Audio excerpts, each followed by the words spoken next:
Social মিডিয়াতে অন্যের জীবন দেখে আফসোস করার কিছু নাই। মানুষ সোশ্যাল মিডিয়াতে ওইটাই পোস্ট করে যেটা তার সবচেয়ে বেস্ট বা ভালোটা।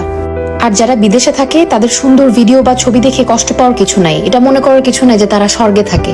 আপনারা ওইটাই দেখেন যেটা আপনাদেরকে দেখার জন্য আমরা অ্যালাউ করি। আমার ঘরে খাবার না থাকলে নিশ্চয়ই আমি ওটা আপনাকে দেখাবো না।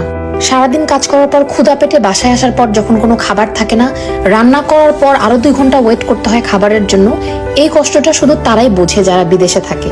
আর দেশে ওই প্রিন্সেসের জীবনটা ফেলে যখন মানুষ বিদেশে আসে তখনই বাস্তবতাটা হারে হারে টের পায়। আর যারা বিদেশে থাকে তাদের যে কি কষ্ট, ঘরে বাইরে সমান তালে কাজ করতে হয়, এটা আপনি যতক্ষণ না পর্যন্ত বিদেশে আসবেন ততক্ষণ পর্যন্ত আপনাকে বোঝানো সম্ভব না।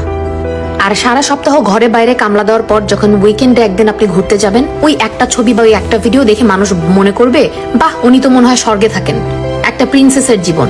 কিন্তু ভাই, জীবনটা তো সহজ না। অবশ্যই ভালো আছি আলহামদুলিল্লাহ।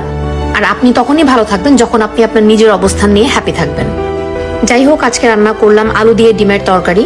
যখন আমার বাসায় তেমন কোনো খাবার না থাকে আমি শর্টকাটে এই তরকারিটা রান্না করি। এটা আমার নানুর রেসিপি, আমার অনেক ফেভারিট। আলু আর ডিম একসাথে সেদ্ধ করে তারপর আলুগুলোকে মশলার সাথে কষিয়ে নিয়ে ডিমগুলো দিয়ে দিলেই হয়ে যায়। আপনারা একবার ট্রাই করে দেখতে পারেন। আই হোপ আপনাদের ভালো লাগবে। তো এই ছিল আজকের ভিডিও। সবাই ভালো থাকবেন। আল্লাহ হাফেজ, বাই।